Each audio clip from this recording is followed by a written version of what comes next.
Adegan dimulai ketika seorang wanita bernama Jo-yeon sedang terjebak di jalan sepi dan ban mobilnya dalam keadaan bocor. Dari ujung telepon tunangannya So-hyun mengingatkan Jo-yeon untuk tidak membuka pintu mobil dengan alasan keselamatan dan menunggu mobil derek datang. Dari luar, seorang pria misterius menawarkan bantuan.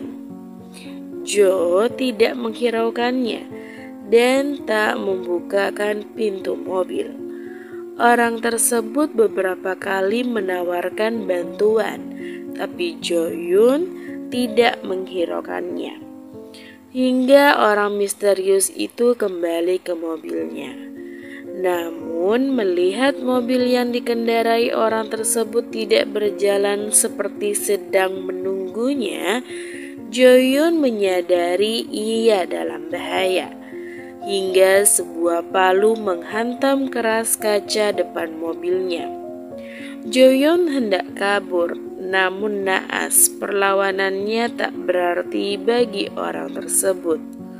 Orang misterius itu berhasil melukai Jo-yeon setelah menghantamnya dengan palu, lalu kemudian menggusurnya ke sebuah tempat mirip seperti sebuah tempat eksekusi penjagalan.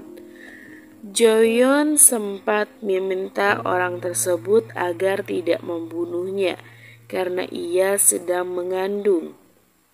Tapi orang tersebut tidak menghiraukannya. Lalu kemudian membunuhnya dan memotong tubuhnya hingga cincin pertunangannya pun terlepas. Keesokan harinya, seorang anak menemukan sebuah potongan telinga dari dalam sebuah plastik. Jo-yeon ditemukan meninggal, tapi potongan tubuhnya terpisah-pisah. Tim kepolisian mengerahkan pasukan untuk melakukan pencarian. Ayah Jo-yeon adalah seorang pensiunan senior kepolisian dan tunangannya adalah agen rahasia di kepolisian. Hingga tepat di malam hari tim pencarian menemukan potongan kepala Jo-yeon mengambang di sungai. So-hyun yang merupakan tunangan dari Jo-yeon merasa terpukul atas kejadian itu. Di pemakaman Jo-yeon, So-hyun bertekad untuk membalaskan dendam agar si pelaku merasakan penderitaan 10.000 kali lebih sakit dari apa yang dirasakan oleh Jo-yeon. Ia ingin membalas dendam dengan caranya sendiri. Berkat bantuan ayahnya, So-hyun mencari identitas pembunuh melalui daftar orang yang diberikan ayahnya. Satu persatu dari orang tersebut ia datangi dan ia siksa. Satu persatu ia cari dan menemukan Kyung-chul hasil penyelidikan dari keluarga Kyung-chul sendiri dan menemukan tempat di mana Kyung-chul menyiksa dan membunuhnya, serta menemukan cincin yang terlepas dari tangan tunangannya itu. Di malam hari, ketika Kyung-chul melancarkan aksinya dengan niat ingin menodai seorang siswi SMA di kediamannya, So-hyun memergoki aksinya. Dia datang dengan amarah dengan tatapan penuh emosi, dan perkelahian pun terjadi. Dengan brutal, So-hyun bertarung melawannya hingga Kyung-chul kalah. So-hyun tak berniat membunuhnya. Alih-alih membunuhnya, ia berniat ingin menyiksa Kyung-chul secara perlahan.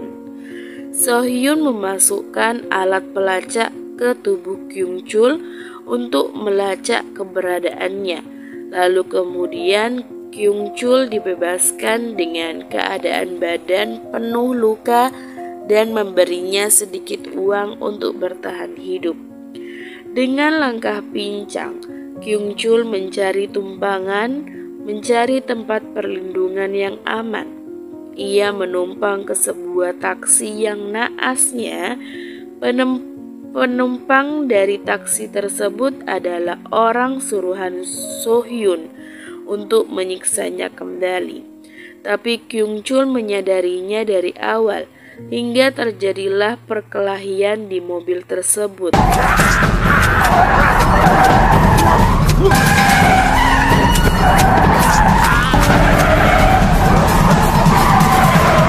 Hingga mobil tersebut terperosok ke sebuah pinggir danau dan Kyung Chul berhasil selamat dan berhasil membunuh kedua musuhnya tersebut.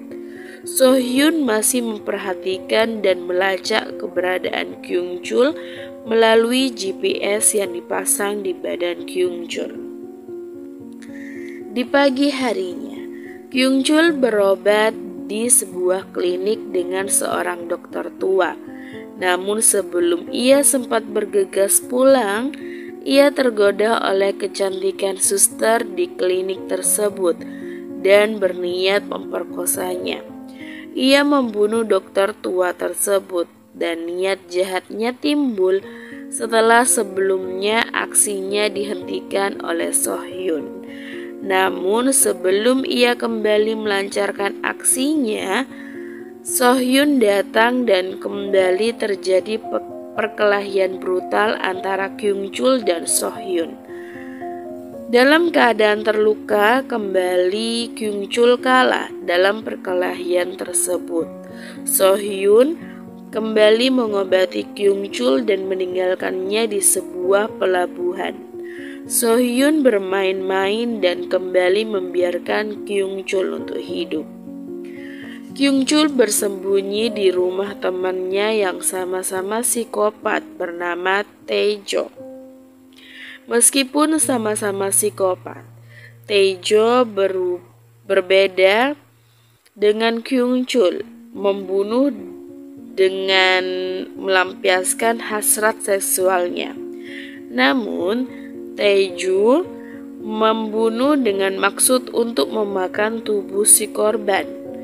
Mereka berdua sempat membicarakan tentang kematian Jo-hyun dan kekasihnya So-hyun yang kini memburunya. So-hyun masih mendengarkan percakapan mereka dari mobil. Di telepon, ayah So-hyun mengingatkan agar So-hyun menghentikan perbuatannya. Tapi So-hyun sudah diselimuti dengan rasa dendam. Tak ada seorang pun yang bisa menghentikan langkahnya. Di sebuah dapur tempat Tae-jo membunuh korbannya, kini ia bersiap untuk mengeksekusi seorang wanita dan berniat membunuhnya. Dan kembali So-hyun datang untuk menyelamatkan wanita tersebut.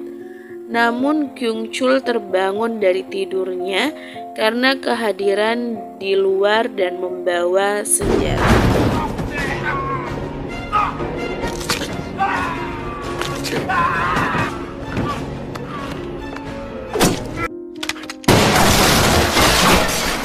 Menyadari Kyung Chul membawa senjata, So-hyun bersembunyi dan menghindari kejaran. Tapi dengan pengalaman dan kecerdikan So-hyun yang merupakan agen rahasia di kepolisian, ia berhasil mengalahkan kedua psikopat tersebut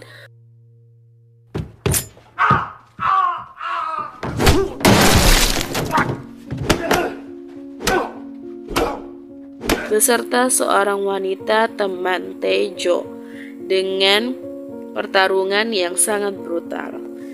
Pagi harinya, polisi datang ke tempat tersebut dan kedua teman Kyung Chul dibawa ke rumah sakit, sedangkan Kyung Chul dibawa ke tempat yang berbeda. Di tengah pengobatan, Kyung Chul mendengarkan pembicaraan So-hyun dan temannya tentang alat pelacak yang kini berada di badan Kyung Chul. Setelah merasa cukup, akhirnya So-hyun kembali melepaskan Kyung Chul di sebuah terowongan kereta api. Kini Kyung Chul menyadari alat pelacak yang dipasang di tubuhnya. Dia memperingatkan So Hyun bahwa So Hyun salah memilih musuh. Kyung Chul mencari tahu latar belakang So Hyun dan berniat balik membalas dendam kepadanya. Ia mengeluarkan alat pelacak di tubuhnya dengan menggunakan obat pencahar, lalu kemudian kabur dengan menggunakan mobil polisi. So Hyun mengejarnya kembali ke titik di mana sinyal GPS terletak terakhir kali. Namun sial, alat pelacak di tubuh Kyung Chul telah dikeluarkan dan kini Kyung Chul tidak terdeteksi. Di mobil polisi yang ia curi, kini Kyung Chul menelpon polisi dan berkata kepada kepolisian bahwa dia akan menyerahkan diri setelah dia melakukan sesuatu untuk terakhir kalinya. So Hyun berusaha mencari tahu langkah apa selanjutnya yang akan dilakukan oleh Kyung Chul. Dia menyusul ke rumah sakit tempat Taejo dirawat dan Taejo berkata bahwa Kyung Chul akan menghabisi keluarga So Hyun sambil tertawa. Tanpa segan So Hyun merobek mulut Taejo dengan tangannya. Di rumah kediaman ayah So Hyun, Kyung Chul masuk dengan menyamar sebagai tukang paket hingga ia bisa masuk ke rumahnya dan lalu kemudian menghabisi ayah So Hyun dengan palu. Naas bagi adik So Hyun yang pada saat itu baru kembali pulang dan Kyung Chul sudah berada di dalam rumahnya dan melancarkan aksinya, memperkosanya dan kemudian membunuhnya. So Hyun terlambat untuk menolong keluarganya. Di saat ia sampai di rumahnya, polisi sudah berkumpul dan menyalahkan So Hyun atas kejadian itu. Kyung Chul menelpon So Hyun dan mengatakan kalau So Hyun salah untuk memilih musuh dan mempertanyakan apa So Hyun masih merasa menang. Di tempat di mana Kyung Chul akan menyerahkan diri, polisi sudah bersiap-siap untuk menyergap di posisinya masing-masing. Kyung Chul datang dengan mobil kepolisian yang ia curi. Ia datang untuk menyerahkan diri dengan badan yang masih berlumuran darah. Dengan muka puas, dia menyerahkan diri ke polisi. Namun sebelum ia berhasil menyerahkan diri ke polisi, kini kembali So Hyun menangkapnya dengan cara menyeretnya dengan mobil. Kini So Hyun berniat mengakhirinya dengan tragis. Di tempat di mana Kyung Chul menghabisi korban di kediamannya, kini So Hyun kembali memasang jebakan guillotine yang akan menjagal kepala Kyung Chul. Sebelum membunuhnya, So Hyun sempat menyiksa Kyung Chul. Kyung Chul sempat memohon dan meminta agar ia dibebaskan. Namun sayangnya Kyung Chul hanya berpura-pura. Penjahat tetaplah penjahat. Kyung Chul tetaplah Kyung Chul. Ia tidak pernah kenal rasa sakit dan rasa akan takut atas kematian dan meminta So Hyun membunuhnya segera. Tapi So Hyun punya rencana lain. Ia ingin kematian Kyung Chul terasa lebih tragis. Jebakan guillotine ia ikat di kapak pemenggalan dan ia kaitkan ujung tambang ke pintu, yang mana ketika ada orang yang membuka pintunya akan otomatis memenggal kepala Kyung Chul. So Hyun pergi dari sana dan dari kejauhan terlihat keluarga Kyung Chul datang ke tempat jebakan tersebut. Keluarganya sempat memanggil Kyung Chul beberapa kali, namun Kyung Chul memperingatkan keluarganya agar tidak membuka pintu. Ayah Kyung Chul membukakan pintu dan otomatis kepala Kyung Chul terpotong. So Hyun berjalan di jalan aspal, menangis dengan rasa hampa. Pembalasan selesai. Tapi jiwanya rusak. Semua yang dia lakukan hanya menyisakan kekosongan batin.